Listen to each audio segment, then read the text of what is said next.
Blizzy.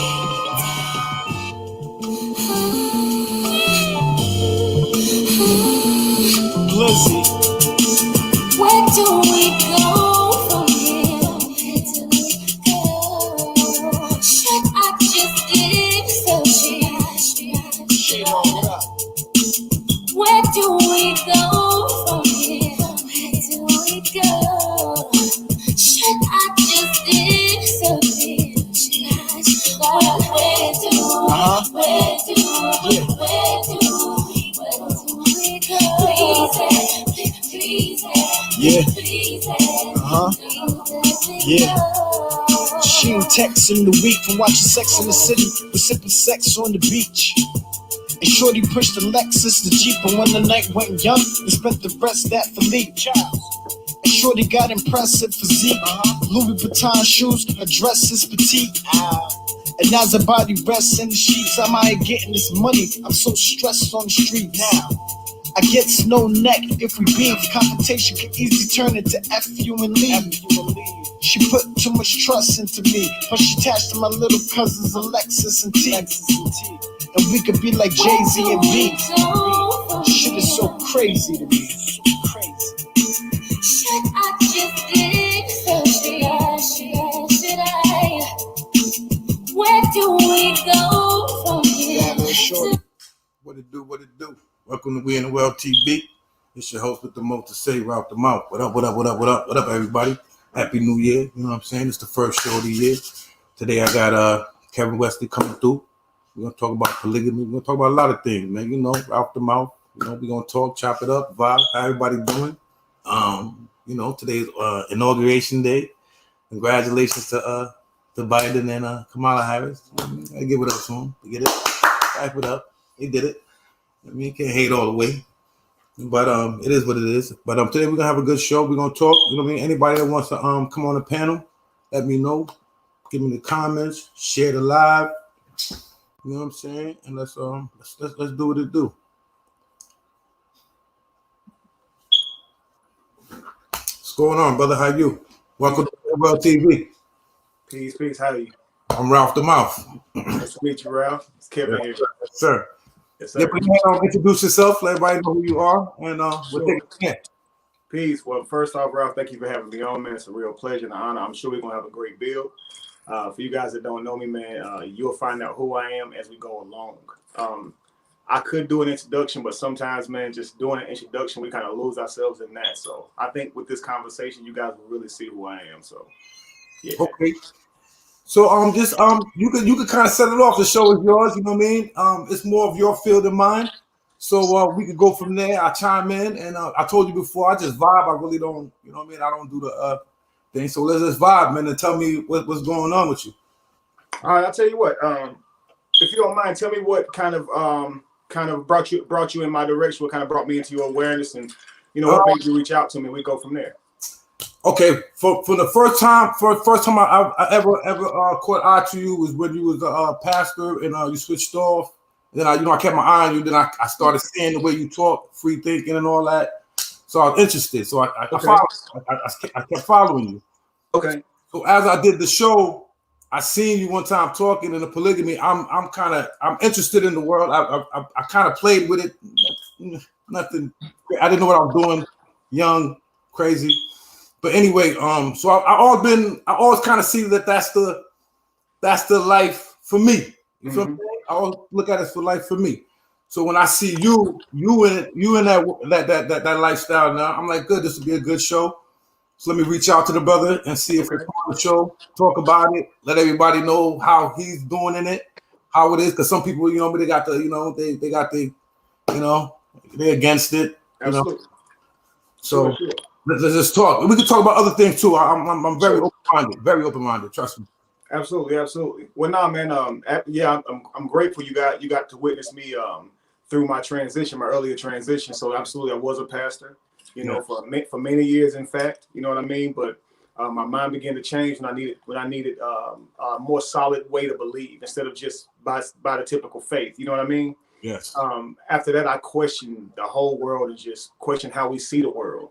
Man, I started making videos, and when people watch and hear me talk, they're challenged in such a way that even if they hate it, they can't turn it off. You know what I mean? It's something about when you're challenged in your perspectives that you've always been leaning on, somebody's now saying something to the opposite. And our whole lives, we grew up just kind of going along with the flow. People say things, we believe it and accept it as truth, and we never actually challenge it. You know what I mean? So no questions. Right. So you can look at life and you can see this happening in many aspects. And take something as simple as like, and I talk about this often, but a rabbit's foot, right? It's just a rabbit's foot. Yes. But we can be convinced that that rabbit foot brings good luck. And through believing in that, the manifestation action from that is to kill rabbits, right? And then now that rabbit's foot is now your conduit for luck or anything good. So now you use that to channel anything in you. No matter what, if you're able to accomplish anything, you say it's because you got that rabbit's foot. You know what I mean? And all of this is to a belief you should have never had. And you would have to ask yourself, really, with a conscious mind, how would one come to a conclusion that a rabbit's foot is really lucky?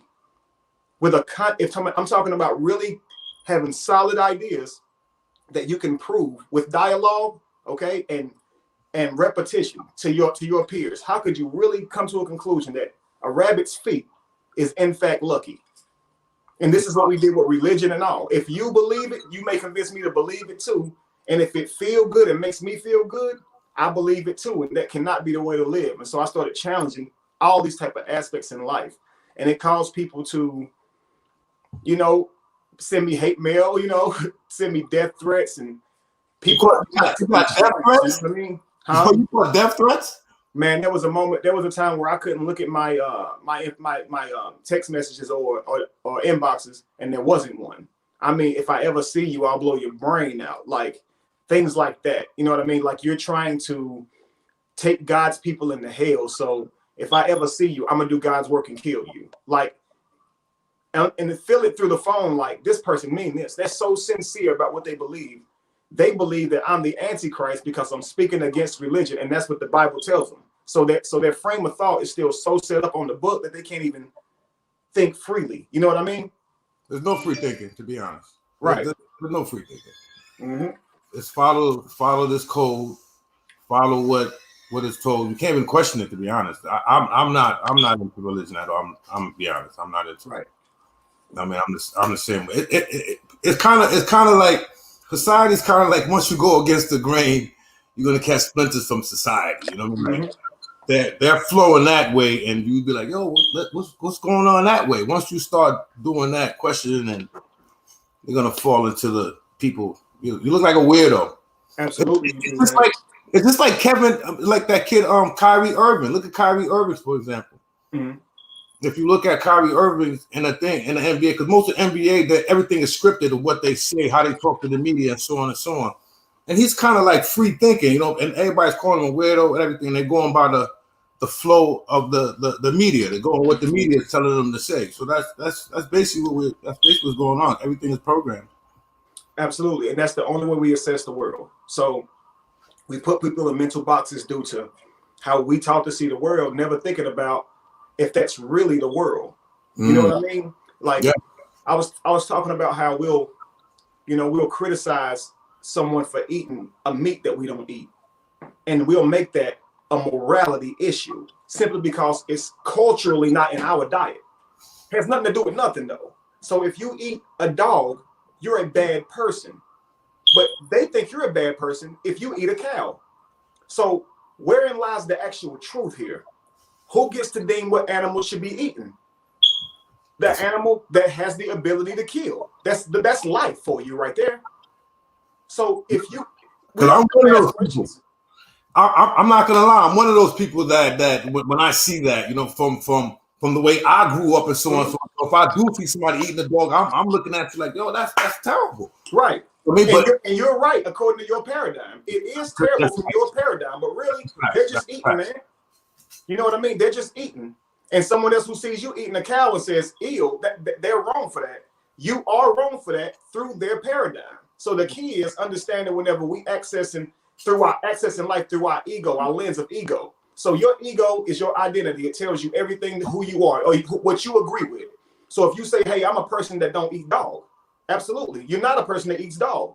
So if you see someone eating dog, egotistical, is looking through the lens of ego and assessing that that's bad because you wouldn't do it.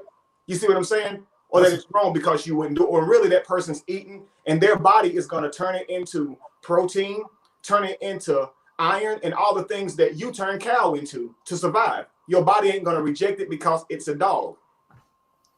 You see what I'm saying? Open-minded, be open-minded, basically. Basically, if you're going to be open-minded, be open-minded. You can't. Like learn to live in love. Yeah, you can't. Basically, you can't pick and choose. And that goes to me because, as you said, like I told you, I fall into that world of if I see somebody eating certain things, I'm like, oh, what is that? Because so you're right. So absolutely right. If you're gonna be open-minded, be open-minded. You can't pick and choose. That's a fact. Now, if it's unhealthy, take the person who says I don't want to eat pork, right? Now, if you're talking about what that pork does to your body, that's totally different. But if you're gonna attach morality to someone for eating an animal like we don't eat animals, that's wrong. Because now you're telling them that they're morally a bad person because they get hungry when they see a dog and you don't. You see what I'm saying? It's kind of like everything is actually food. Like we are at the apex of nature, so we don't have anything that eats us because we've created, a matrix where we protect it from animals eating us. But right now, if you was in a jungle, you would know you weren't the superior being, right? You would feel fear. Any sound that you hear, you would feel fear because you know you're vulnerable, right? We got this vulnerable skin. We don't have any claws, nothing poisonous about us. We know in that atmosphere, we can be eaten just like anything else. So if you put yourself in that position, the lion says you're food. Yeah, man's weapon against animals is his brain. It's his mind. If you take away his tools, even as smart as he is, he can't defeat that lion. You can't. And so if brawn is the answer, then the lion is by default superior. At that moment, the mind don't really matter. That man can be as smart as he want to. He only gonna run about 15 miles an hour. In the wild, man with no weapon is under probably every animal that's in nature. Almost every animal in nature, man is under. Even an ant. Even an ant will get you if you get tired and you sleep too long and you get eaten by the ants. Anything you bump into, you're pretty much gone. Absolutely. So we understand that life is about perspective because now, although that's true, we could also say there ain't a single animal that can contend with man because man is the single reason that animals go extinct. So while we're so vulnerable and probably the most vulnerable of any animal, because they have like built-in, like instincts and weaponry to protect themselves. So we're probably the most vulnerable, but we create the most chaos. So while we're both the most vulnerable, we're also the most chaotic. We're always the two sides of the coin. And so sometimes we got to recognize when we're being chaotic to each other, and we create weapons with each other. Now, granted, we create tools of weapon of destruction, but we create psychological war tools to condemn each other by and hold each other into certain mind frames and things like that. I'm gonna give you an example. Think about this. Right now, if women are dancing, right? If they dance seductively, someone will say, that's fast. They shouldn't do that, right? Mm-hmm. Now think about this. In nature, when it's time for another animal to mate, they send out pheromones. They put out signals to attract their suitors, right? That's a fact. Now, when they attract their suitors, they decide from those suitors which ones they want to mate with, correct? That's a fact. So if a woman dances seductively online, isn't she attracting her suitors? And will she not choose from which one of those that she wants to mate with? That energy, she's gonna pull that energy that she's attracting. Yes, that's. But we're gonna say that she's flaunting or bad for doing that. Is the peacock wrong when it do that? And you say, well, it's inappropriate because it's in public. When should she dance seductively by means of finding a mate? In public? When would they see it? You're not gonna be driving up the road and feel somebody sending seductive energy and knock on their door and say, I felt like you was calling me. Now you're a rapist. If a woman want to find love, she dress herself up, look pretty, look nice, so she can feel confident. It ain't because being pretty is even a thing. It's because when she does that, she feels confident and she starts to emit seduction.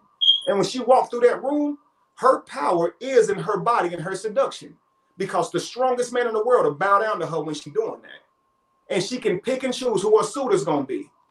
And we say that's wrong. Yeah, we say that's wrong. We make her feel bad for dressing up. And here's what we'll say.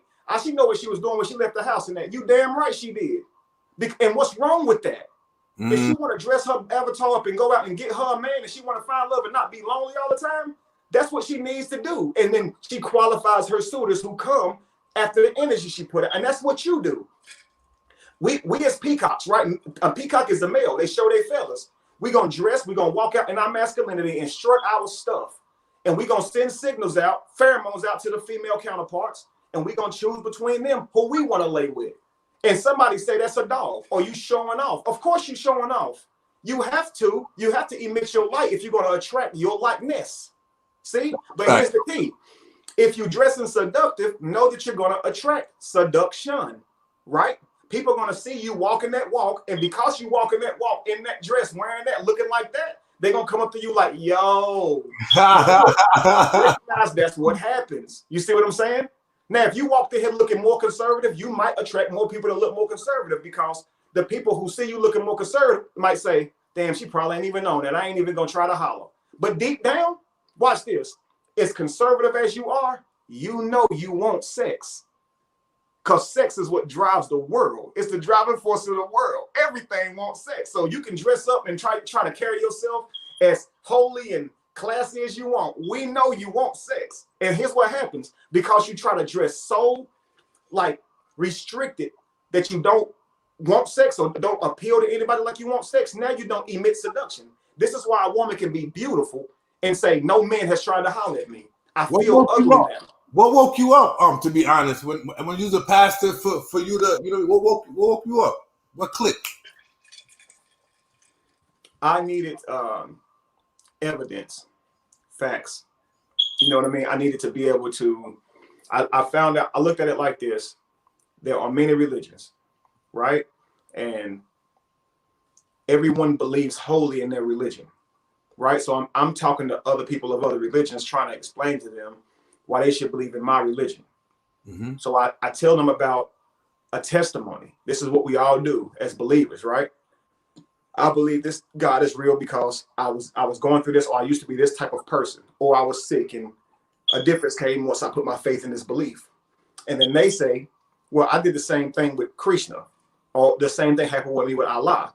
Well, but I know mine is real because I've met many people who was going down the wrong road. And when I gave this information to them in literature to them, I led them to Christ, their life changed. And somebody will say, well, I led somebody to Allah. I took them to the mosque and they still changed. So wait a second. If we all believe in our religions for the same reasons, what's one thing that we can say differently from all of them? There's nothing.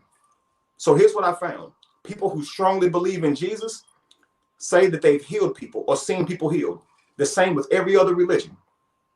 I feel like this. We all have an ability to tap into these type of things, right? Mm-hmm. This is not because of religion.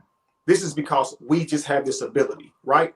Through hugging each other, we can raise each other's vibration, thus healing them, like literally healing them from ailments. This is scientifically proven that through opening up and hugging someone, you can raise their vibration and heal them. So we can heal each other through love, man.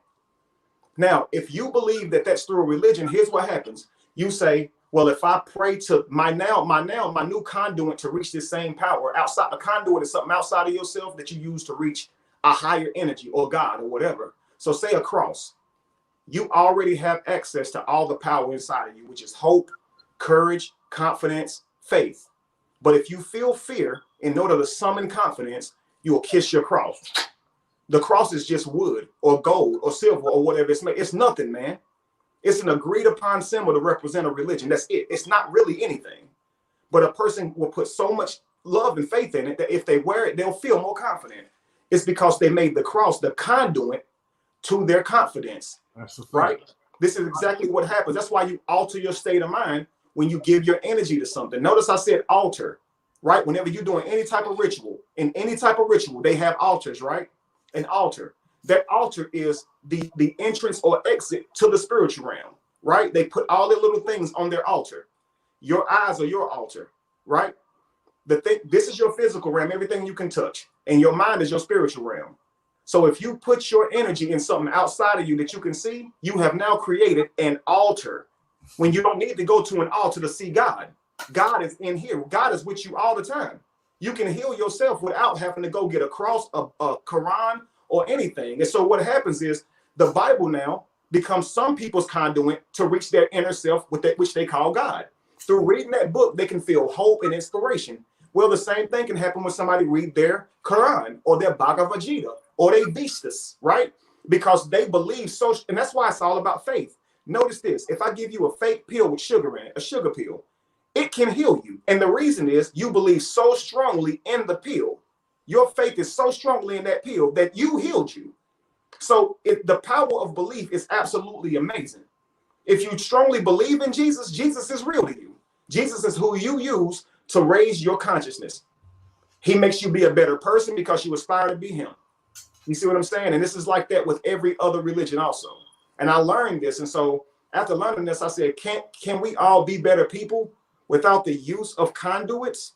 You know what I mean? Can we channel the energy and the hope and the love inside ourselves without having to project that into anything?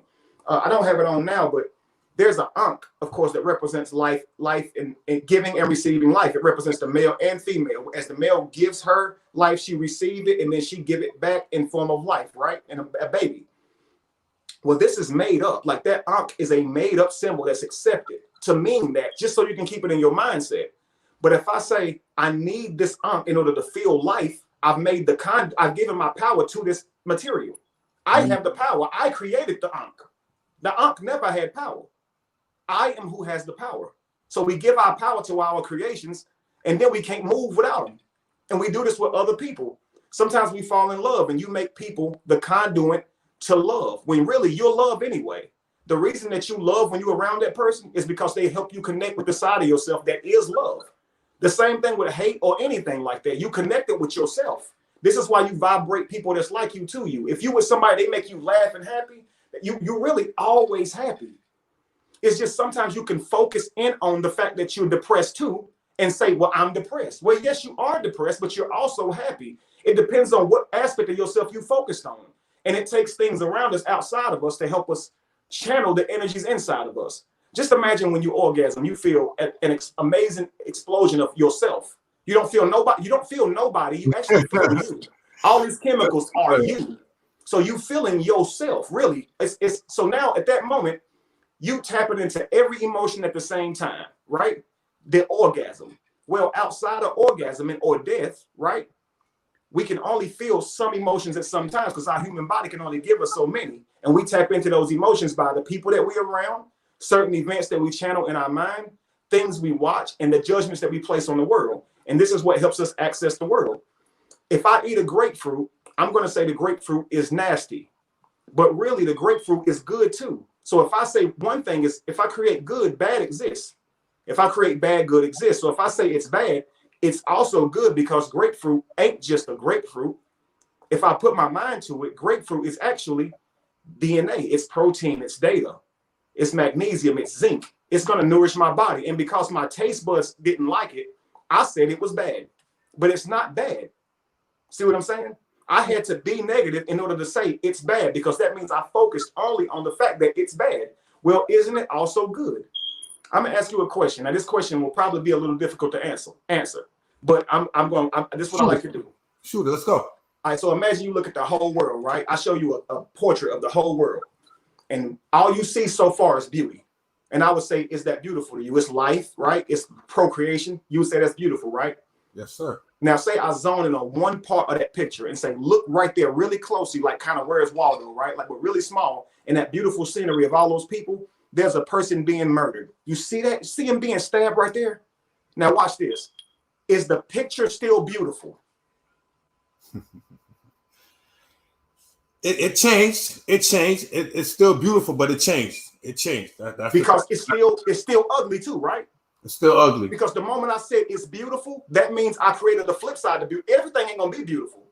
So I showed you something else that you wouldn't say is beautiful, but does it change the fact that the picture overall is beautiful? No, it's still beautiful. Just that was the ugly. Right. That was the ugly scene. Right. So sometimes you might look at that picture and see that murder, and only see the murder and be like, life sucks because murder happens. You might say life sucks because it's rape and people enslaving people, and that's true. But life is also beautiful because you have life to begin with. And also people hit lotteries and find the love of their lives and have beautiful children. So life is both. And some people hit the lottery and die, you know. And die. And die. And some people broke and rich and don't even know it because they want what the world told them to want. See how crazy that is? Yeah.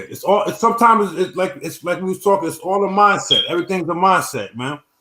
We create the reality that we live in. If you keep your mindset closed, everything in front of you is gonna be closed. What you see is gonna be closed. How somebody talks to you, if somebody talks to you in an open mind, you ain't gonna see it because your mind is closed, and so on and so on. It is what it is, man. And sometimes that's why open-minded people get heat when they talk and they're like, "Oh, you crazy? What kind of thinking is that? Where you get this from? You know, and you can't do it." Now watch this. In religion, every oracle of truth, were they not persecuted for being open-minded? Yes. So what religion is trying to show you is that we are those beings who are evil, but in realizing that we evil, try to be better and then get crucified for it. That's literally what's happening. Most free thinkers get slayed. Most free thinkers, whoever free thinks and goes across against the grain and so on, they get slayed. It's a known fact. And most of what you create, you get condemned for it. Think about the idea or the metaphor of God in the Bible, right? God once was down with stoning women for having sex before marriage. Down with stoning men if he lied and said she had sex, right? Stoning people for things like sex, right? Now, God tells men to do this, so this is God's idea, only to realize that this is harsh once he came through the world of Jesus. And he tells the people, he who has no sin cast the first stone. And those very people that he commanded to stone criticized him and said he wasn't the Son of God because he himself is disagreeing with his own rule. They said he cannot be the Son of God talking like this because God has been having us stone people for how many years? And what that shows you is this. Say right now, I say to you, when you cut your grass, you killing bugs, man. And you doing this just to have an aesthetic yard. We watch monster movies every day and fear monsters, but you are the monster. If we stop calling ourselves humans, ask yourself what every other animal calls you. You build a device and you say that you're a gift to society because you created a car, but every time you get in it, you kill bugs, man. Splash them on your car. We step and don't even think about it. You would instantly start to feel a little bad, like, damn, I do get out there and cut my grass, and I don't even care about the bugs I kill. Like, I don't even care. Just think about this, man. You are the monster. A person told me today, they said, don't ever compare yourself to animals because animals are worse than us. Animals kill their own young. I said, do we kill our own young? No, I don't believe animals are worse than us. Me for a sake, sometimes if you go look on my Facebook page, I go in on humans and the way they treat animals, hunting. I'm an animal lover. Right, and me too. You say, like right now, I could feel guilty too because I would take an animal and put it as a pet. Right. And if you really want to think, because that animal really wants to be in the tank. Does he want to be your pet? No matter if I feed it every day, I clean the tank out, fresh water, and everything. Let's be honest. If that animal had to say so, does it really want to be in this tank? Now, say right now, you said, listen, world, I believe we're enslaving animals. I believe that us domesticating animals to the point to where they go to a bowl to get their food instead of nature is wrong. We separate animals from their mothers at birth. They never even get to know their mothers, man. We wrong. How many animal lovers gonna crucify you for that? And really, you're right, though. But where they're vibrating, they just can't see it. And at one point, you also domesticated animals. And because you did do it, they say, well, you ain't no different. You a hypocrite. No, yes, I am a hypocrite. Damn. I used to do it, and now I see. I once was blind, and now I see. You see what I'm saying? It's like turning the lights on and realizing you got mud on your face. Am I wrong to clean my face? I always seen that, but because of the love for the animal, to have the pet and so on and so on, it's like I'm selfish. I'm being a selfish human. Mm-hmm. Like I don't care. I want the pet. It's dope. It looks nice. I like to see it killed. Who cares? But meanwhile, at the end of the day, you really just held it. You're holding an animal captive. You're really holding an animal captive. You are. I mean, and I ask people questions like this all the time. What is a cow for? And you can answer freely. What is a cow for? It's a beast of burden. A beast of burden. Or it's what? How many other things can it be? A food. It could be food, right? It could be food. Right. It could be garden tools, right? Garden tool. Right. So fertilizer. What's a zebra? It's a zebra. We have no use for it. We haven't developed it into a tool. The cow came from an animal called an auroch. It had very little actual loose meat on it. So we bred it to get the cow. We actually created the cow. Yeah, it's a hybrid. Right. So the cow is so far domesticated from who it used to be. Sometimes we got to ask ourselves, like the same way we domesticated the wolf all the way to a poodle, right? Have we been domesticated to that degree? See, like, because when we show intent, like when the wolf howls, he's criticized for it. When the woman puts out seductive energy, she's criticized for it. When the man puts out his seductive energy, this is nature. He's criticized for it. And through the lens of the Western social norms, if your shorts are this short, you a hoe. You see, if you're doing this, you bad. This and this makes you bad. This and this makes you bad. And before you know it, everything bad. So watch this. The moment I say that dancing seductively is wrong and evil, I have to remind myself that there are women who go take pole classes just to feel confident, bro. And them dancing that way helps them revitalize their inner God, their ability to be sexy and move the world. Yeah, I hear that, folks. I'm getting schooled. Listen, man, you open me up a little bit. You making me think. I ain't gonna lie. Right here on the show, I'm like, yo, you right. Summoned me for this reason, bro. I'm telling you, you are me and I am you. You understand? Like when we summon people, because sometimes I do it. I'm not even gonna lie. I'm sitting right here. I do it sometimes. I do it. I go in. You know what I mean? I like to joke around. I troll on it. You know what I mean? I do it. But then now, as you say it, I'm like, yo, you know what I mean? It's not cool, man. You know what I mean? It's not cool. It's kind of like let people be, man. That's what it is. But I do believe people I do believe in when I see certain people, I don't judge them. You don't know where they came from, what their upbringing is, what's going on with them, for me to open my mouth to say anything. So that right there, I am conscious of that, of that. But I do like to joke around when I see or say stuff and be a little critical. I'm not gonna lie. Sure. Absolutely. Let's say this right here. Here's a way to trick your brain to come out of that energy, because whenever you're emitting a frequency, this is what you're attracting to you. So if I see a woman dancing, now say you're scrolling and you see a woman dancing, and your first state is to judge, right? And say, she's just doing this for attention and likes, she's trying to be fast. Just say that's the first thing come to your mind. Mm-hmm. Ask yourself, why is that the first thing came to my mind? You see, what we could do is say, she's dancing. Let's keep it basic. She's dancing. Now, what I'm going to draw from that is going to be me, not her, right? If I say she's doing this to get attention, I'm measuring that against who? Me. I ain't talked to her. So everything I'm about to come up with is about to be of your own design, right? Okay. And then we're going to act it out like it's true by projecting onto the person what we just came up with. It's like if you're a movie, the projector is here, the screen's there. So you looking at the screen, but really the picture ain't right there. The picture is in the projector. So your brain is the projector, and you're projecting what you see on that person who is the canvas. And now they feel guilty for what you see. Think about this. So then we comment and be like, girl, you a hoe. This is why dudes treat you like shit, and they have every right to treat you like shit because you don't even respect yourself. What if she looking at this thing saying, actually, I'm doing this because I do respect myself?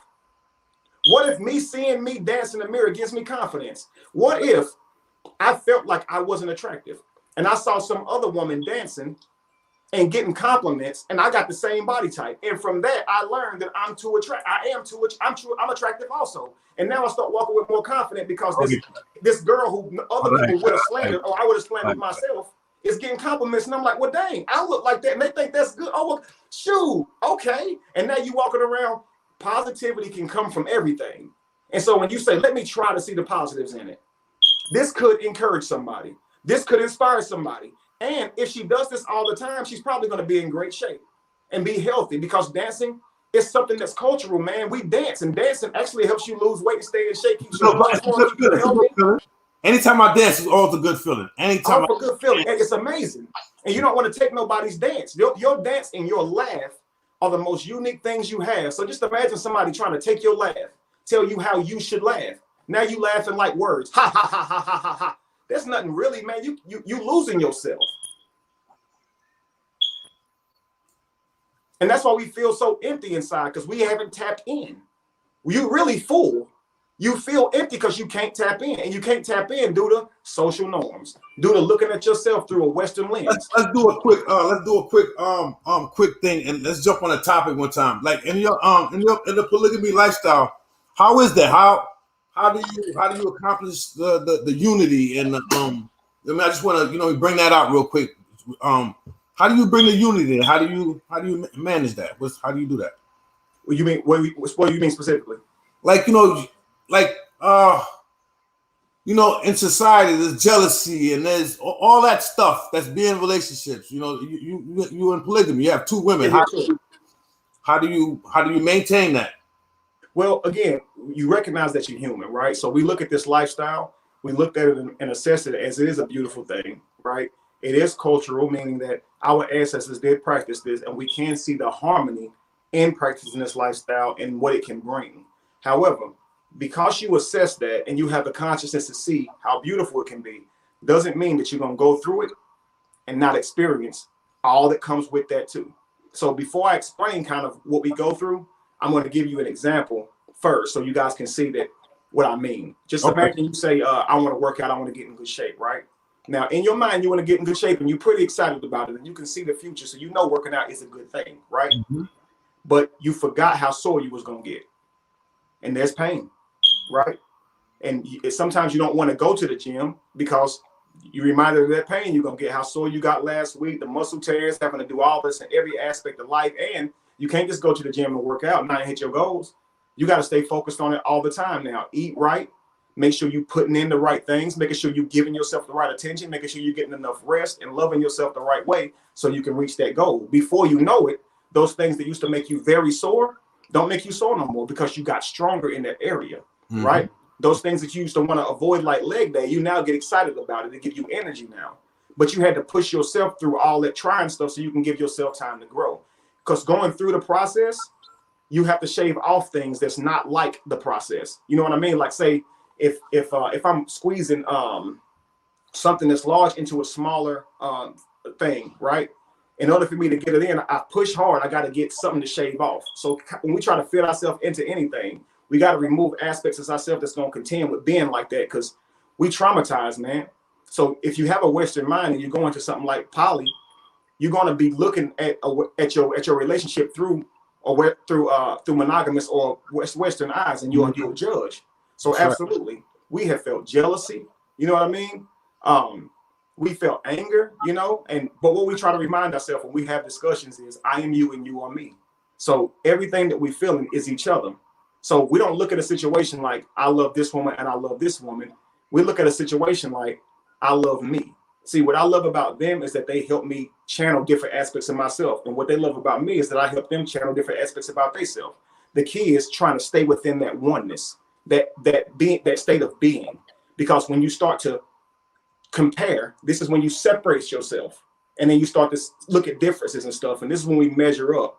And then from that breeds jealousy. Now, everybody can feel jealousy. And this is what you always want to make clear. If you guys are going to practice, poly or anything like that, you're going to feel jealousy. And when you do, it's natural, man. It's like a check engine light. It just tells you that something's wrong, right? I'm feeling jealousy. Now ask yourself, why are you feeling jealousy? I like that. That's what you do from the jealousy that can be, catastrophic. Feeling jealousy is just feeling jealousy. Like I feel something, so let me deal with it. So have emotion, have real conversations, open up, be vulnerable, and work through it, knowing that this lifestyle was gonna rub up against you. It's like if you're a sword and you say you want to be sharpened, get ready, because them things it's gonna rub up against you so hard it's gonna shave off the parts of you that can't be there if you're gonna be sharp. If you're gonna be sharp, you gotta shave off parts of the sword, don't you? So you're gonna lose part of the sword if you're gonna sharpen it. So if we're gonna be sharp, we have to lose parts of ourselves so we can be one. You know what I mean? I like that. So there's been times, man, where we sit down and we'll have a conversation and say one of us may get to the point where we get agitated or aggravated. And what we have a rule where if we remind the other person that they are them, you have to stop and remind them that they you also. Because we have to be careful of how we treat ourselves and the energy we emit out on ourselves. So if I feel like the conversation is getting tense or they feel like it, they'll say, hold on, I'm you. And regardless of how eager I am to get my next words out, I'll say, and you are me.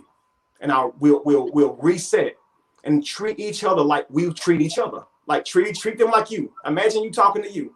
Would you judge your partner without asking them? Would you come up in your mind scenarios that make you mad at them without giving them a chance to speak about it? Because you don't want that being done to you. So how many times do we manifest up something to be mad about with our spouse? And that's not fair. Really what happens is we create a reality in our minds of how we want it to be. And then we broadcast or project those expectations out into the world, onto our spouse, when they don't deliver what we conjured in our mind. We never told them what we wanted. So your idea of love is not what you're getting because you've never told them your idea of love. And the problem is you think they're just going to know it.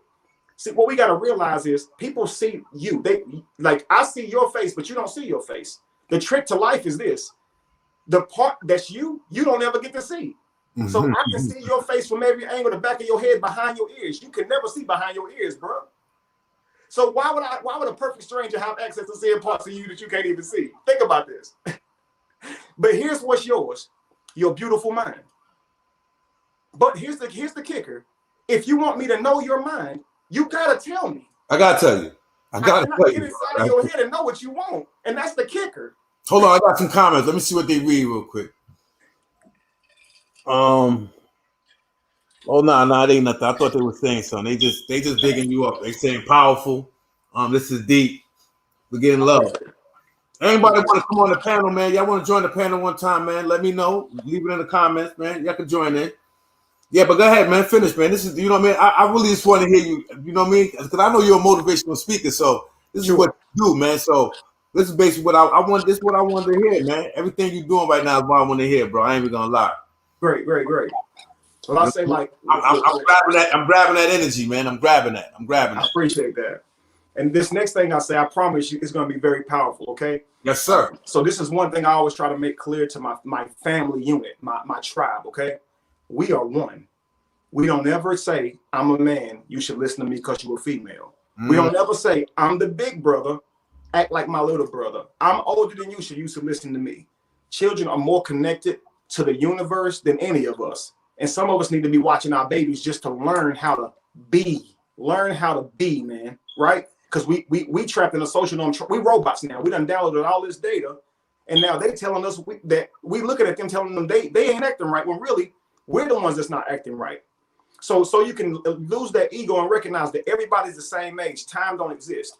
Here's what we talk about. You have a common ancestor that you come from, right? Now, however far we measure back, there was oneness. There was a woman, right? There was a woman, and that was it. And she carried her own sperm cells. This is scientifically proven. She had a baby from inside of herself. Okay, she impregnated herself.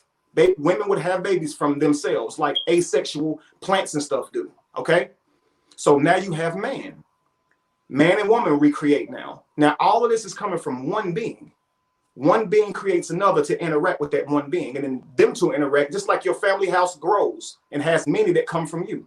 Now, if you measure that lady's DNA under a microscope and measure your DNA under a microscope, there is no age on that. That cell that was generating has never stopped since that day.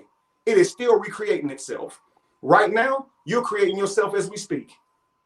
Every 7 years, your body is completely new. Right now, you're making cells and duplicating them in your body right now. You have never stopped, right? And whenever you have sex and y'all have a baby, that baby takes a cell from you and a cell from the mother and recreates it creates itself. And when it dies, it destroys itself.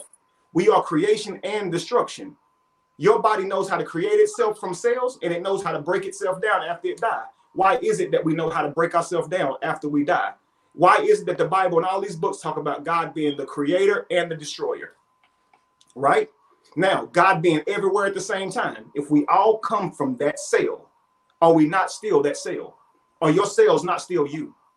If my children is recreated from my DNA, I am their ancestors, and really they are mine.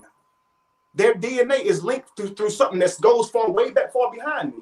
So it didn't start from the moment it came out of me. I got it from somewhere. It wasn't mine to begin with. I like that. So yeah. I'm everybody that I interact with. That's big right there. So if you treat people like you would want to be treated, because they are you. We just live in facets of existence learning. So imagine a couple has a child. When that child grows up, it goes out into the world and it gets a facet of understanding. When they meet back up with that child, they can weigh perspectives. That child meets another, they have kids. And you keep recreating yourself in order to have vision, in order to have perspective. God creates itself and then wants to gather its people back. God creates people from its image, right? And then it's forever in a war to collect its people back. We created ourselves from one person, and we are forever trying to collect ourselves back. You understand? Every one of us knows something different. So if we weigh what I learned because of where I went to and where I've been in my life over yours and where you went to, that's really unfair. I should say that we are one. Where you've been, you learned something from. Where I've been, I've learned something from. Let's meet in the middle and rise together. There's no need to contend. We are love. The moment we realize that, there is no separateness, man. If you put us all right now in a big room, say you take every one of us and you lock us in a room and you come back in 1,000 years, we will all be carbon. We will all be dust. And if you put it under a microscope, we're all the same age. So we are the same thing. Even if you need a microscope just to see it, we ain't nothing but atoms, man. So because your atom shaped you into Ralph the Mouth, I think you different than me because my atom shaped me into KevinWesley. Here's a good example. Say I'm holding in front of you an ice sculpture of a tiger, and I'm holding in front of you an ice sculpture of a giraffe. Somebody might say it's a tiger, it's a giraffe. Somebody might say it's ice. Somebody might say it's water. Somebody might say it's steam. But really, it's atoms. See, it looked like a giraffe, or it looked like a tiger, but really it's just atoms, man. So even in the real world, when you see that tiger over there and you see atoms, I mean, you see a giraffe, those tigers and giraffes don't call each other tigers and giraffes. They don't live by your paradigm. We need to distinguish stuff out and call it by name. You see what I'm saying? They just being. Literally, they're literally just being. So we get to a state where we say we're above or we're the apex to the world because we can create technology. Ask yourself a question. If you create a plane and you fly that big, beautiful plane, only to see a bird flying beside you on its own natural ability, are you really superior? No. That's a good question. If you create a car and you drive at 65 miles an hour only to see a cheetah running beside your car with its natural ability, are you really superior? We don't deem anybody superior when they need things outside of themselves just to do what we do normally. People who have extremities that are not theirs, that now because they have it, they can walk. That's normal shit to us. So when you in that car, that's normal shit to a cheetah to move that fast, and it don't need a car. We develop tools because we cannot, and then we think that we're evolved because we can create tools. They don't need tools. See, like we might think that we amazing because we can use a phone to call each other. They don't need a phone, bro. They can talk to each other inherently.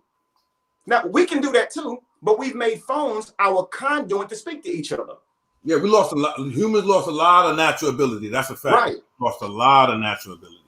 Notice this, man. Notice if you meet somebody who vibrate on the same level as you, they have the same thoughts, right? That's a fact. That's a fact. Now watch this. We're only radios. Just imagine that we're all radios.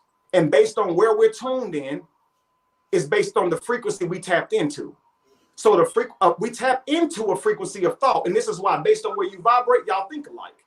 You see? Based on where somebody else vibrate, they think alike.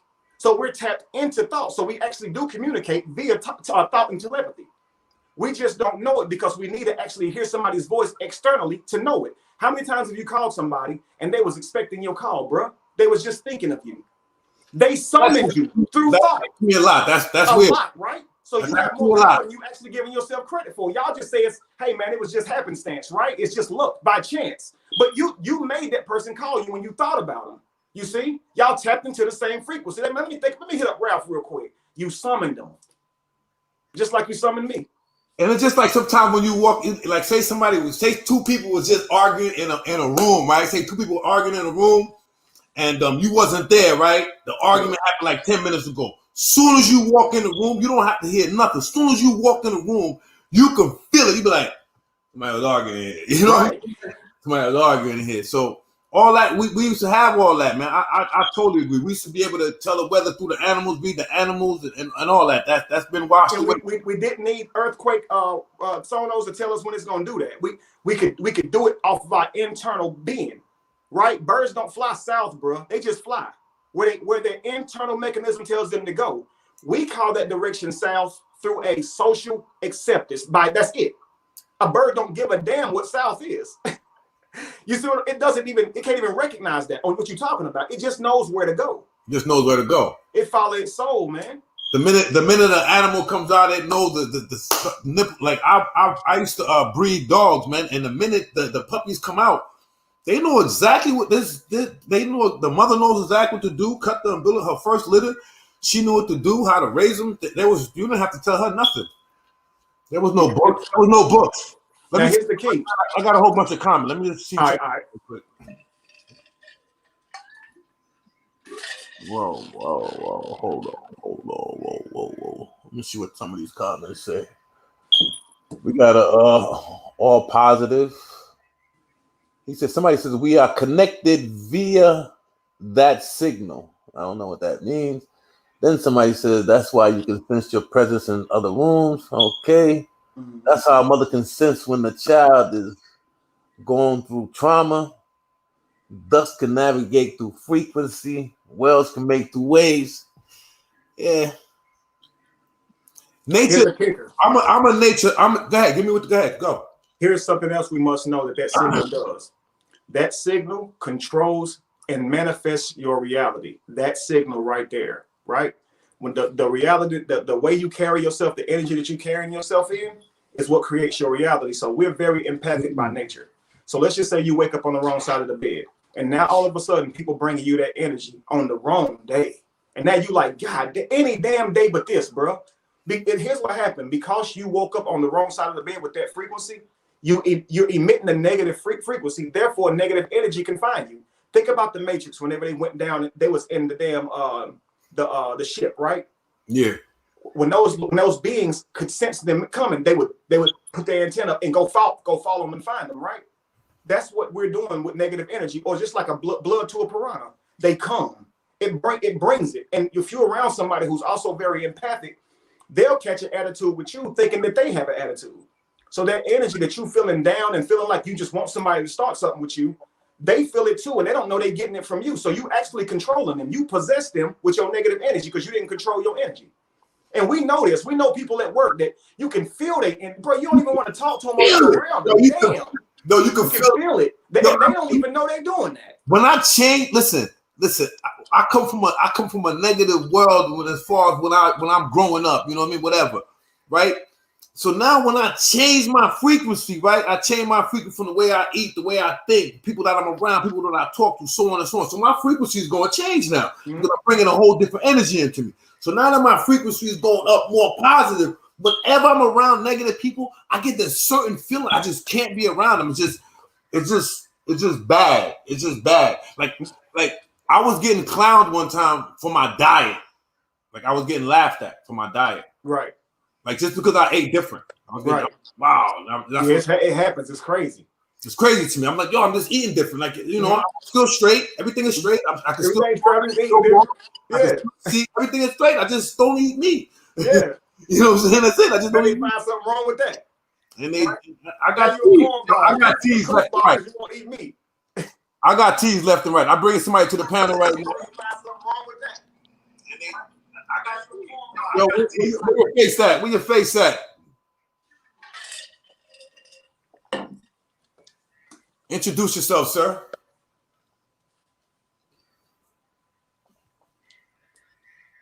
He's on mute. Yo, you on mute, brother. Introduce yourself.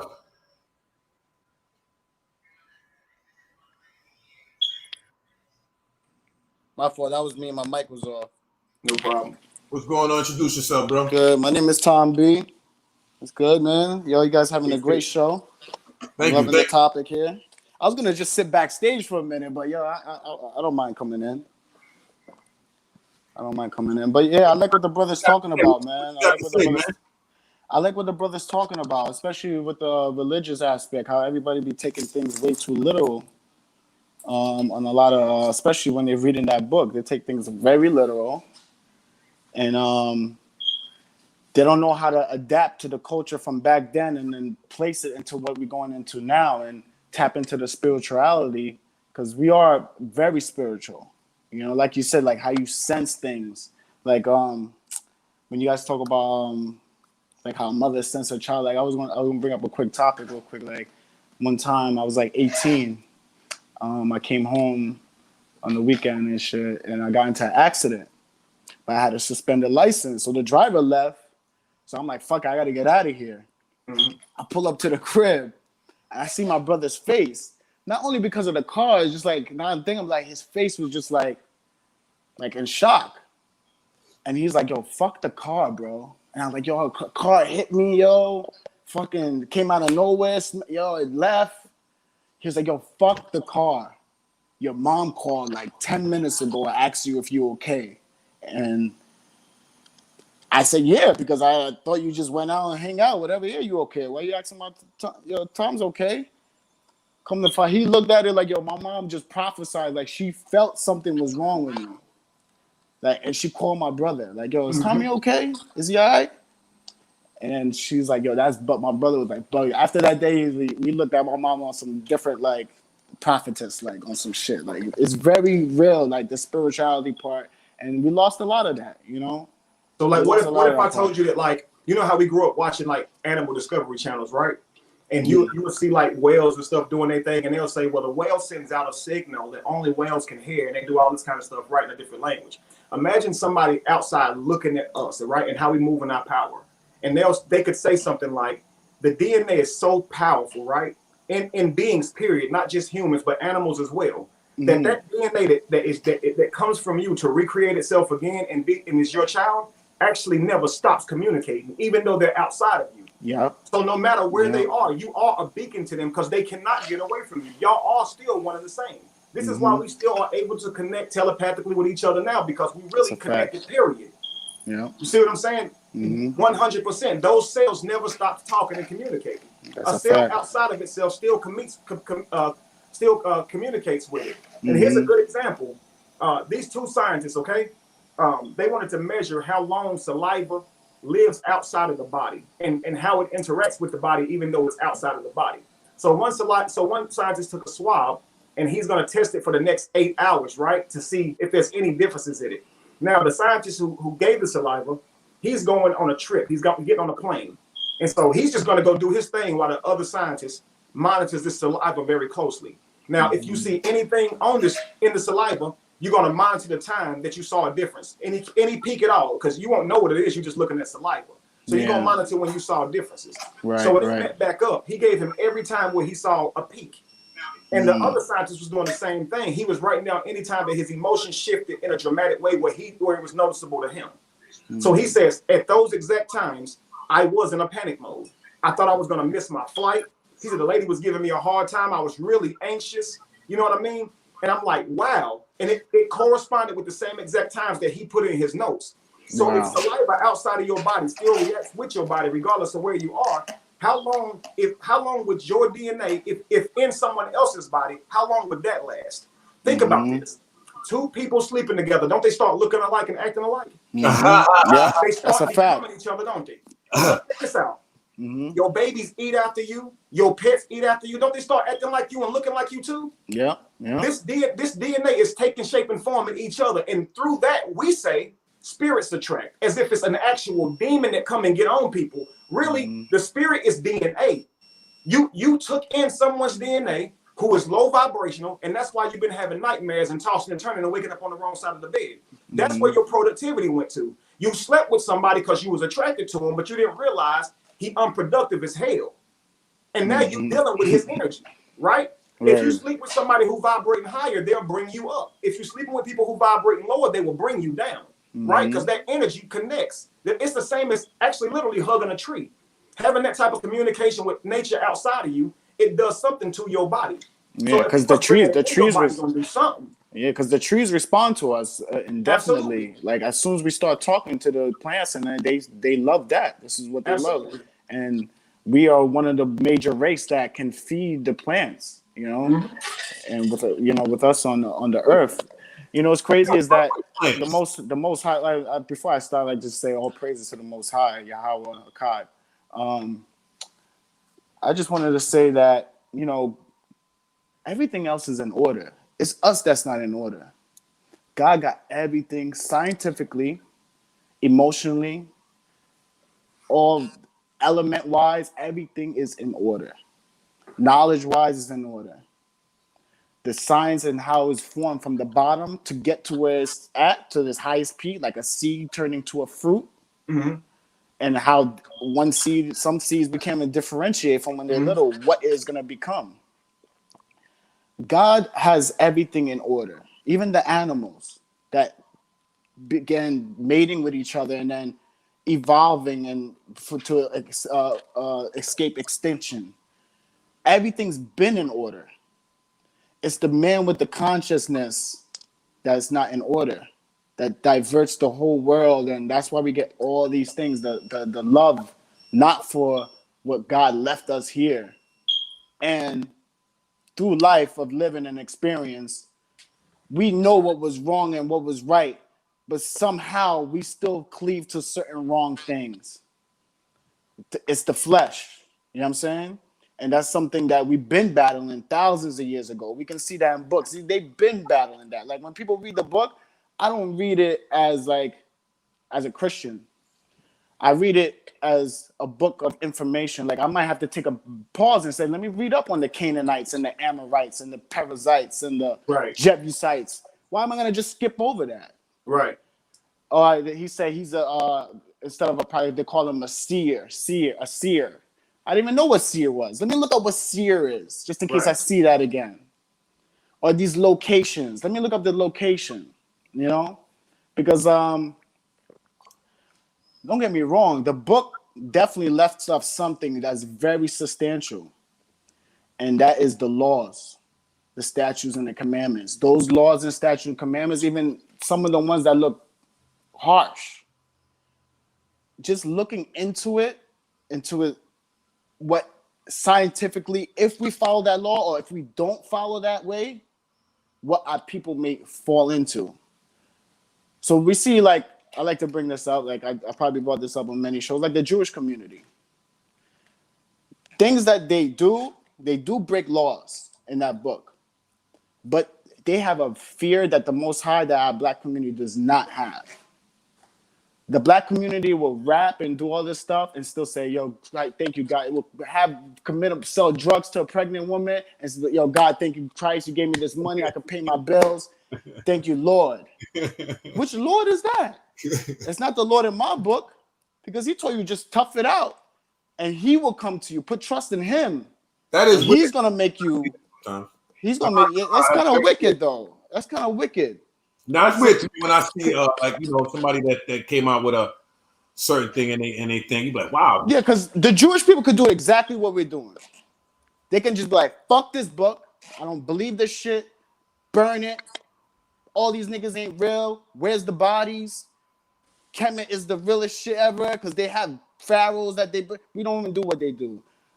We still don't do what they do to this day. So we can't even say, oh, they got bodies for that. Why we don't mummify to this day? We can't just look at age and all this stuff. We got to pick into the culture. Because if we look at age, we may fall into a Babylonian culture. They got old shit over there too. So if you want to say, oh, we Babylonian, now we're going to be doing what? Sleeping with men sleeping with men, women sleeping with women. Women out there just showing themselves. Because they don't have those laws. They wasn't given those laws. We was given a culture to live by, to help, to have faith in these laws, to move with faith. Like some people, I know some Christians will come to you like, yo, you got 2 wives? That's against the book. That's against the book. You should burn. You know, isn't polygamy in the book? Yeah, polygyny is in the book. Yo, Kevin, polygamy is in the book, right? Yeah, but they'll still deny it. They don't really care about what's right or wrong. It's in the book. Yeah, they don't care about that. They feel like everything is whatever happened back then is dead. All the stories, the kings, like the list goes on. Even the African way, like to this day, Africans are living like that, and a lot of cultures in that region are living like that. Seriously. And like, Seriously, they now- really take that life serious. Like in Africa, they'd be like, even though he has a man, he has a woman, I'm gonna be his second woman. I will be his third. They don't look at it like. What was you about to say, Kev? Go ahead. I was going to say in aspects of laws and such, and keeping laws, and like you talked about, like women expressing themselves and showing themselves, and how laws could keep and regulate all this stuff. Mm-hmm. Like if you look at like these religious books, right? Here's why I say they are archaic. Okay, so they're from a time in which a lot of people were vibrating really low, and just look at now. Even now, people are vibrating really low. People rape. People treat women like trash, and they say the reason is because they're dressed a certain way, as if that gives them a reason to not control themselves, right? So in a world like that, if I said, okay, I just saw this man rape this woman and say it was because she was dressed a certain way. Now, we live in a world where a lot of people just walk around with their breasts out, right? They just cover up, because if you go all the way back, man, people was just walking around in what would be viewed through the Western lens as sexy or seductive, when really they just living their lives, right? Because they live in a different habitat. So just imagine being from Europe where it's cold. Okay, well, you cover up because it's cold, but in order to have sex, you got to remove your clothes. So then by doing that, you now assess that removing your clothes is sexy, right? Someone taking their clothes now turns you on. I like that. Well, so somebody who's always naked, you taking your clothes off don't mean nothing to them. So whenever you travel the world and you get to a place where you see women walking around with their titties out and only a loincloth to cover their vagina because you don't want dust in it. That's why a man will cover his penis, because you don't want dust in it.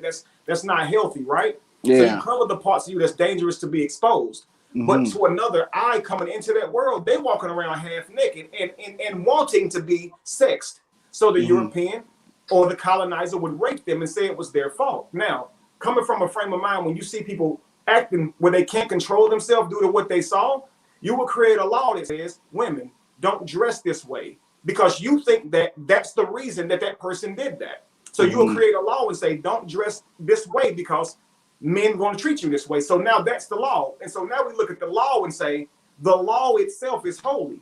The law itself was to prevent a certain act. Think about in the Bible when they told the Jews not to round the corners of their beards and not to shave their beards.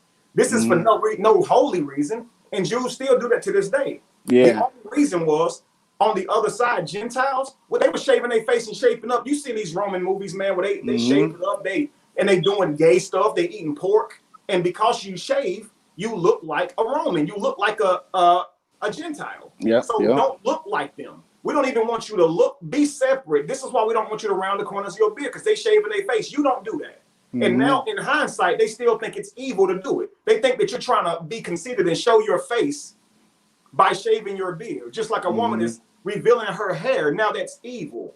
When really that was because men seeing hair would get turned on by it, rape you. So you're trying to raise the consciousness of beings, and you really just trying to go flying by the seat of your pants. You're trying to figure it out. You know, how can we? I'll give you an example. Say I have my own island and I have my own constitution. I am the leader of my island. And let's say there are these berries, right? These red berries that grow on my island. Now, people use those red berries to dye clothes and to make red clothes, right? Now, I say to my people, don't use those berries to dye red clothes. And if I see you with that like that, it's either prison time or a fine. Now, you would say that don't hurt nobody though. And so naturally it would be seen that would be wrong. But if you ask me and interview me, why would you make red berries an issue? What if I said those red berries have a natural cure that cures people on this island? And there is no other cure other than that red berry. And in order to get that cure other than that red berry, I would have to seek other ventures like international trade. And I don't want to deal with nobody else. And that cure may not frankly be out there. Maybe what's healing them in that berry is because it's local to the land. What people find out is when you eat the food that's around you, you live healthier. And what you learn is when you're getting food from outside of where you grew up or where you live, it actually contaminates your body a bit. Because think about it, aren't those fruit and stuff grew in a different vibration, a different light than what you live in? So you're importing all this stuff in to eat it, and you're wondering why it don't give you the same nutrition as what you grew up around. See, you eat off of where you live. just like every other animal. Yeah, exactly. So I would create laws that say don't make red clothes no more. And I seem evil, but really I'm holy. There are people now who now have access to this berry that only grows when it's in season, which is very rare. And so let me get the berry so I can give it to my people. Making a shirt when somebody could die if they don't take this is evil. So now you wearing that red shirt is punishable by law because you know it's a cure, and you still said I'd rather have a red shirt than somebody have medicine, right? Right. And so it don't mean it's evil, but it means I got to create a law. Now fast forward time 1,000 years. Nobody, it's a cure. It's 100% cure. Nobody dies anymore from that ailment. Now it's still illegal to make red clothes, and anybody seen in red clothes is bad. See, you got to deal with that and say, well, is that really conducive to a healthy environment? Because when you tell a woman to say you can't show your body, now you're saying you can't feel confident by your very organism. Every other animal in nature gets the right to do this. So we need to raise our intellect and respect our ladies, even though they're wearing something that gives them confidence. See, when they wear that body thing and it's hitting them in the right places, they feel good about themselves. And when you feel good about yourself, you emit positive energy. You're more likely to create. You don't feel held back. You don't feel tied down.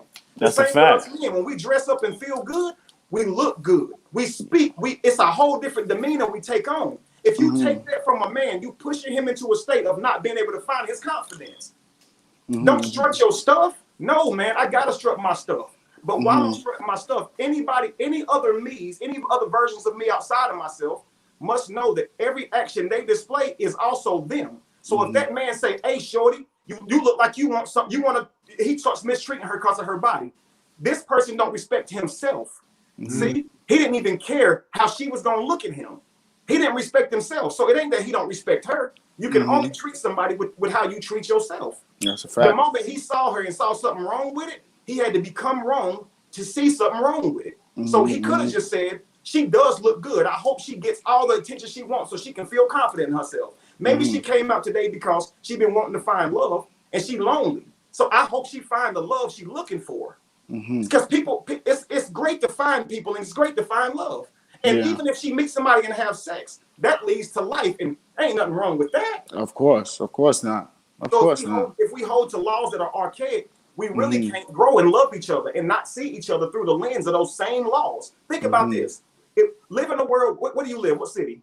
I live in New York. I live in Rockland right now. Is marijuana legal there? No way. I wish. No. Okay. Now you notice something in New York.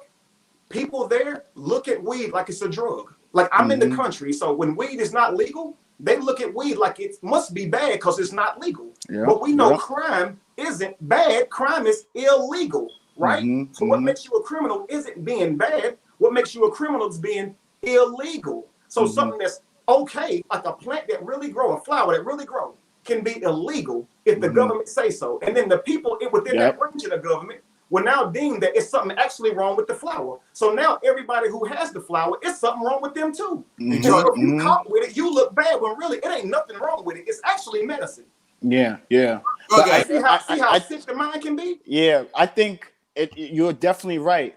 And that's the problem when they bring out that verse as far as the don't wear anything pertaining to a man and a woman shouldn't wear anything pertaining to you know what I'm saying, and vice versa, and cover your modesty, like basically I feel like is your all of your sexiness, like all that should be for your husband to see in seclusiveness, not for the world to see. Like we said, we have this lustful nature. Like a woman's gonna walk down the road, whether she's 15, that we don't know, to any age, and she's walking down the road in this lustful garments. You know.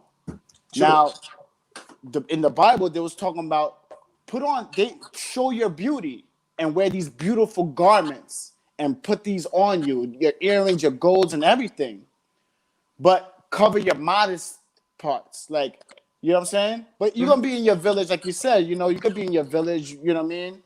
But you within your people, and hopefully your people ain't in that lustful nature. Like, I'm sure if we grew up in the tribe back then, or even right now, say we go to a tribal place, at first we're gonna be a little bugged out, like, oh shoot, this girl's whole booty's out, this girl, and the men is with them, and they're not looking at the women in that type of way.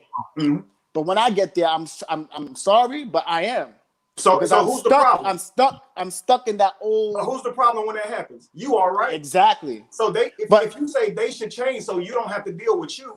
Now you saying change because it's me. I gotta change. It's my lustful part that has to change. Absolutely. Because in this world we live in, outside of Israel, outside of people that know the laws, they most likely have a lustful state. They are also in a lustful place. So when they see a woman, they ain't gonna treat it like you will hope that all men would treat that woman. They're gonna be like, do you believe that mama? They'll be hollering at her. You know what I'm saying? Whether she's married or not. Yo, hold on, Kevin. Do you believe that society is jacked up sexually? Basically, that's what he's saying. Like, it's so jacked up that like we get it that a female should be able to dress the way she wants to, but is it to a point you think it's like jacked up from the music, from the way it's, you know what I mean? It's sexualized bad a little bit though. It is bad a little bit. Again, that's from our from where we vibrate. So here's the thing: some people put out energy that's negative, and some people put out energy that's actually positive and conducive for a healthy environment when it comes to sex or anything like that. So I like love music. You know what I mean? Nothing get me there for me than that. Now some people like stuff like WAP and all that kind of stuff. I feel like wherever you vibrating, that's just what you're going to be attracted to. So I don't really assess life and say that it's jacked up, because if I say that, I got to become jacked up to say that. I got to start focusing on negative things to be able to say that, because life is always also beautiful. You feel me? So I'll say this: if we raise our consciousness, the world would just be, and there would be no social norms to hold people to, because we wouldn't have to worry about the flip side to being, the ridicule that comes with it. So while I would say, like he said, you would have some type of withdrawal. You would keep your most sacred parts available for your partner in private. Well, that may be true, but you're still gonna lead with some seductiveness to attract your mate. And I'm gonna give you an example. Parts. I'm the type of person, man, like I carry myself in such high regard, right? Now my brother, he's famous. His name is LaTruth, right? Rapper. And before he was married, if we go out, LaTruth is your brother? LaTruth is my brother. Same name, right?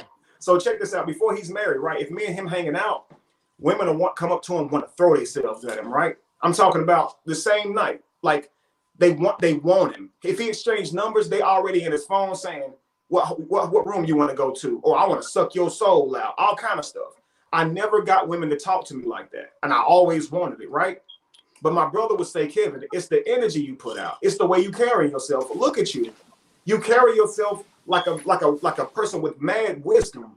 Women are not going to throw themselves at you because look at you. You don't look like you wanting that. You're not asking for that. And I didn't understand. I would say I want her to push past all of that and cut through and come at me like that anyway. Because if you really want me, you're going to want me. You feel me? But I'll be around a woman, man, take her out on a date, and she never come at me like that. And it's because I cut myself off from the energy because I wanted her to initiate the energy. You see what I'm saying? So being where I was in my life, coming through religion and stuff, I felt like I really couldn't be seductive. I really couldn't lead with that. I felt guilty with that type of stuff because I still had a religious mind. So I really couldn't be free and let my light shine. You feel me? So while my brother, he walking in his swagger, I couldn't tap in because I felt guilty. I feel like that's the mark of the beast. Your face is missing. Oh shit, my fault. Yeah, I feel like that's the mark of the beast right there. That's a sign, also another trait. Like we have these teachings that was so stuck on us that we don't know how to break out, and it's literally in us. Like I could put somebody that never literally read the book and put like, yo, this is the Bible. Oh fuck that, Christ walking on water and all that. Like yo, like they already have the perception without even reading it, or they read a few. Like it's just the mark that we have on us. Like you said, like I could be around a group of guys and some of these guys want to be out on the street chasing women. You know what I'm saying? No matter what, sleep with this woman, let her go. You know what I'm saying? Throw her out the next day. You know what I'm saying? They're not trying to keep this girl. They just saw a girl look good. She's bad. I slept with her. I didn't call her back. It's a wrap. I mean, I used to be on that shit too. I used to be on that too. And I hate that of me. I hate that part of me, yo. Now, see, now, hang on. do. Now, watch this. I want to say this to you because this right here, I believe this can really help you in life. Mhm. Okay, so when you were doing that, did you not enjoy it? Yes. All right, the women that you were sleeping with, did they not enjoy it? Yes. All right, now, so where you vibrating at that time, you're going to track whoever. And that is a part of life. So you was just vibrating at a lower part of yourself. Exactly. So here's the moment when you say, I hate that side of me, don't become hate. Always be love. Because you have to be hate in order to connect with that side. Yeah. So instead, say this right here. I am all of that. And if I leave myself unaddressed, I can go back to that too. Like I am always the higher vibrational self, and I'm always the lower vibrational self. I don't hate none of me. That's a fact. I love every bit of me. You understand that? I understand that I've been in places where I've displayed certain actions that I feel like wasn't conducive for harmony. Exactly. Now, those things I learn from it, I do less and less of those as I grow older and realize when I'm making these type of mistakes or decisions. You feel me? But I have to remember that I am every one of those decisions, even if I don't like that I did them. Exactly. And I feel like that is the part of like when I said I hate when I said that. Like when I was saying like I hate that. I like that. It's like looking at yourself growing, and you looked at the past and you're like I mean I'm just happy in the space that I'm in the space that I'm continue to go in, like the path that I'm going to, and and these teachings I can bring into I'm not gonna teach a kid something else. Now, before I would be like, yo, you see, this is what I'm saying, why I don't really like that, but I love the growth, because life would be way too easy if it was so easy to get the job you want. We wouldn't be black people we wouldn't be the black people that we were if it was just easy for us. You know what I'm saying? Like just grabbing the job we want. You need pressure. You need pressure. We are built on. That's why we are the black diamonds of this earth. We are put through all the pressure that more than any race ever. I don't care what. And they don't even show it. They don't educate us on that. We gotta look to it, and we still know what our value is. But then we trace back we fall back and do other stuff. But what I was saying is that I'm not gonna, now that I'm finding all this truth, like I've always been in the truth, but it's like reading the truth and how somebody following this way, what was the fruit that came out? You know what I'm saying? Because what you want to do is bear fruit out of anything you do. Like, all right, Z's doing the show. It's a beautiful thing. I want him, he started off with a seed. It became a tree. Now let's get the fruit out of the tree and make the produce so he can be happy for everything that came out from this seed that he planted. And that's how we want to be with all our youth. Like, I'm not going to teach these kids, yo, you just go out on a date with her and try to get with her and sleep with her, bro. Like, I would have said that back in the day. I would have said that. This is why I say this, because the moment, and here's we got to watch how we vibrate by controlling our energy in this way. So watch this. Mm-hmm. When you say, I hate that side of me, and you do absolutely recognize the problems that it causes in the world with mistreating our women, how they carry that trauma in other relationships, and likely carry that to a man who's healthy and want to treat him right. Now they push him off. So we can see how catastrophic that can be. And the reason that you are actually focused on that part in this aspect of life is because you once contributed to it. So you know exactly what it's like. Exactly. But what I want to tell you is that you actually don't have to go there. Mm-hmm. What if I told you could train your child to be a perfect gentleman and never have to mention dudes who are not perfect gentlemen? Exactly. I'm gonna tell you what's gonna happen. If you say, look, when you meet this woman, when you meet a woman, man, listen, get to know her. Look, I understand you're gonna be attracted to her and like her body and stuff, but when you walk away from her, always try to learn something about her that you didn't know before. Like, really take the time and dial in with her. Really focus on her and know that she is a person, man. Don't just look at her and limit her to your next nut. Mm-hmm. They're more than that. And see, what happens is, if you put all of that in them, when they hear any other thing negative, this opposite of that, they could just do away with that. They'll say, "Nah, I ain't grow up like that." But if you say, if you just sleep with them and that's all you're gonna do is leave the next day, you're wrong. If you do this with them, you're wrong. What they'll do now is, when they see other dudes that do that, instead of ignoring those dudes, realizing that they have nothing to do with their life and how they treat people, what they will do is they'll focus on those dudes and say they wrong for how they act. You see, but what's the problem? Your energy you never had to. I'm sorry to Like cut you, life but is just some of about those creating what you want to create and ignoring what you don't create. exactly, and some of those women and some of those men don't know how, or it's not even their fault. Their parents didn't teach them that. Hey, watch this. This was Their crazy, parents man. didn't teach them like, yo, if you that woman you with, get to know her. She might potentially be your Here's wife. what we did teach She our might be kids. your wife. Right. The woman you're gonna spend the rest of your life. Because that could be the potential. You know how many people If meet you their could high do that, school. if you could tap in, this might be your wife. But here's what we taught our children: open the car door for her, right? Yep. Open the door for her, walk on the outside of the curb for her, and none of these things actually help you get to know her. Yep. So now she's assessing Exactly. that you're a good man because you open the car door. But let's be real. Don't players do that? Yep. Okay, so she's assessing that you're a good man because you open regular doors for her and walk outside the curve. Don't players do that too? Yep. So we teaching our children what to look for is signs that they can trust somebody when really we know people can show those signs and be manipulative. So what you want to do is make sure that your child knows her boundaries. Say, look, if you have sex with somebody, make sure that you want to have that sex. Otherwise, you're going to walk away feeling like that person took something from you if you don't get what you want from this situation. Be emotionally intelligent and honest with what you want from people and ask them to be honest with what they want from you. Because you might just want sex at that time. And guess what? Some women walk around wanting sex. So if you tell a man he's wrong for wanting sex with her and just to give her sex, then damn, now she can't get fulfilled. So there are some people vibrating on that level that, hey, sometimes you might want sex, but don't blame that person for accepting the sex you give them because you thought that sex was going to get a relationship out of them. Please understand this. Sex is just sex. It's animalistic. Now, love, that's a whole different thing. You know what I mean? So sex is an act that we do when we attracted to each other. Love is something totally different. So understand when you go into a life with somebody else, say, hey, look, they're a being, I'm a being, we evolving together. If I want to be with this person, first I want to get to know them and establish a foundation. See, when I met my queens, I sat down with them. I told them who I was. I told them what my vision was for life and what my vision was for my partners going forward. Here's what I have for my partners. Here's where I see you in my life. And I didn't care about looking corny.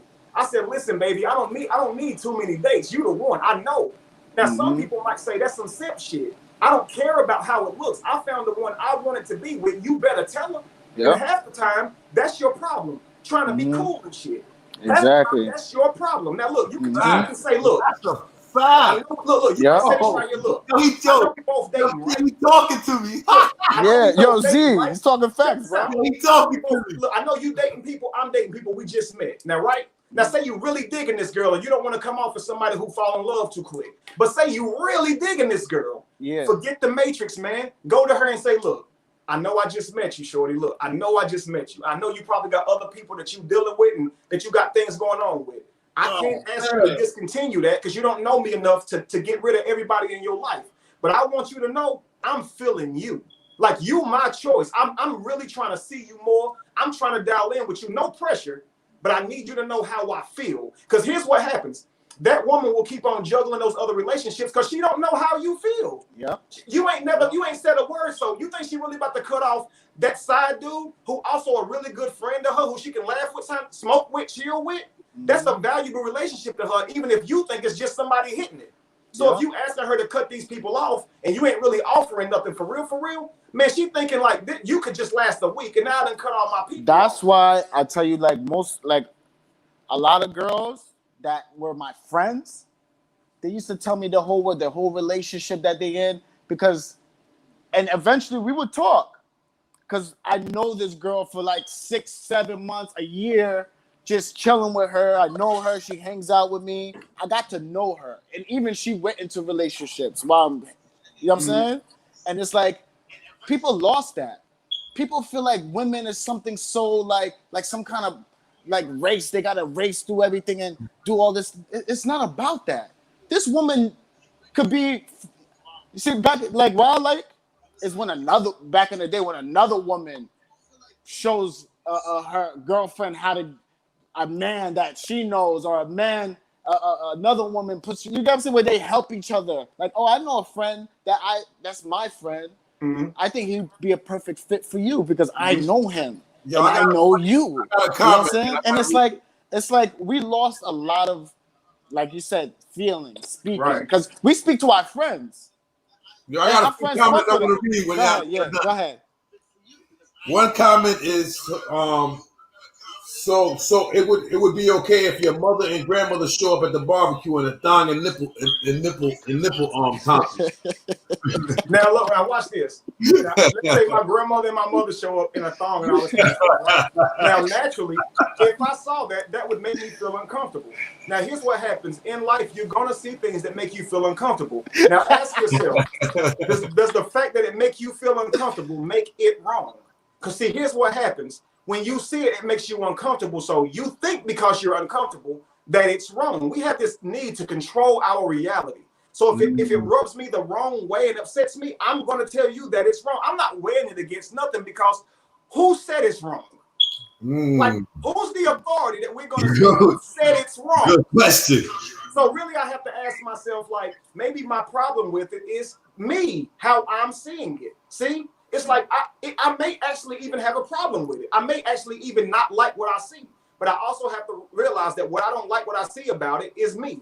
I'm seeing me, and that's what I don't like. See, it's not. I'm not seeing them because if I saw it from them, from their perspective, shit, I'd be rooting them on. You see what I'm saying? Because they happy, they having a good time. They happy. They stepped out like that, bro. Like, what you mean? Who am I to tell them that? Like, you should cover up your body. Look, I know I don't want to be naked, so I cover my body. Worry about your body. You see what I'm saying? It's like it's unnecessary energy. So I'll give you an example. Say you see two people holding hands, right? They holding hands. Now, what is that? That's love, right? That's harmony, right? They holding hands, right? Yeah. What if they're both married to other people? What is it then?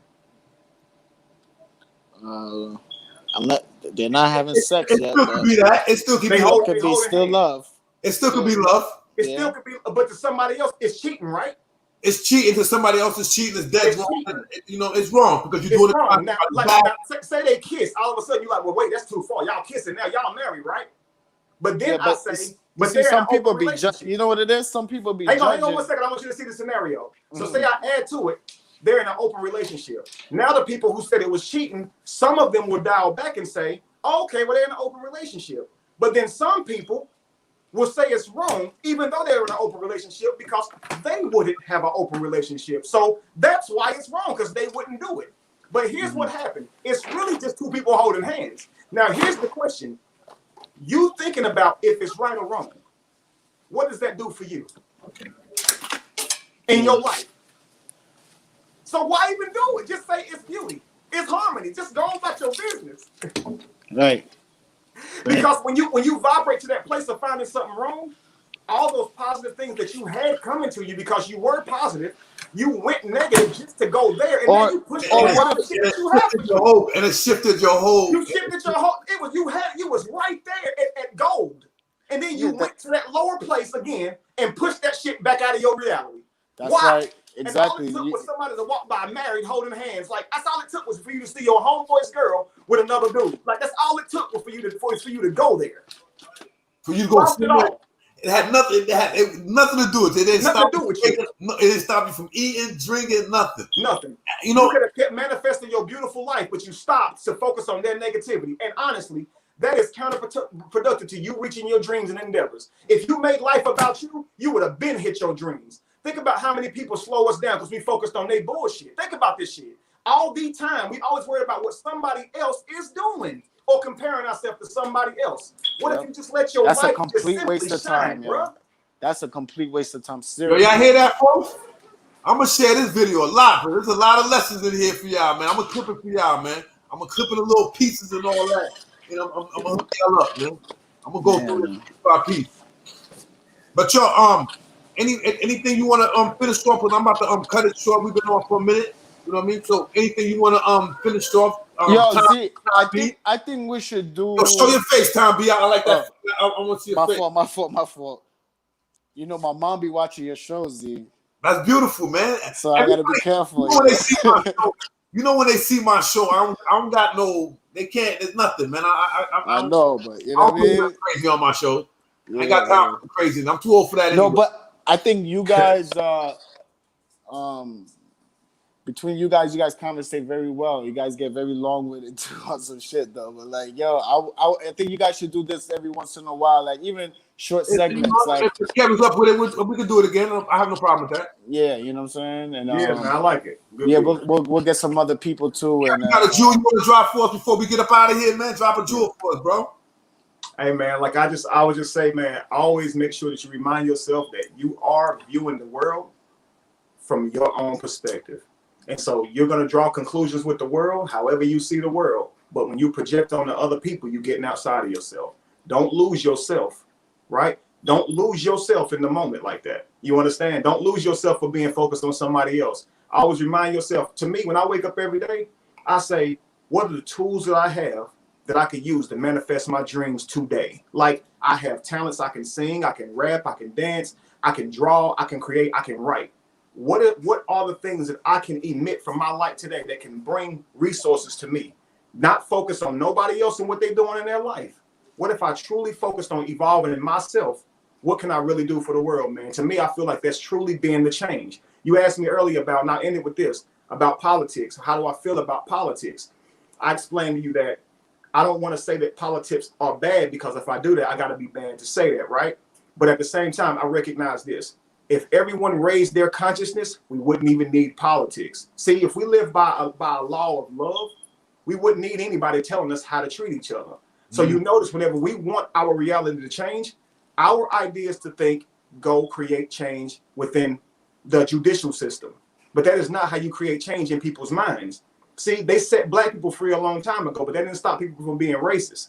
If we really want to love each other, man, in a way that's harmonic, we can just do that. We do not need laws to tell us that. We don't need the government to tell us to be good to each other, man.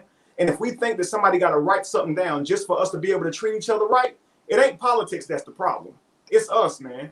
Because if I see you and I see that you a soul, and I let the fact that you a Hebrew, a Christian, a Jew, any of that get in the way of the fact that you a flesh and blood soul, I'm the problem, bro. I should be able to love you regardless of any of that, because that's just your mind. That ain't you still me. Your DNA is still me. I love you. Let's grow together. Let's rise together. Let's just be. We're in the world. No need to create division. No need for that.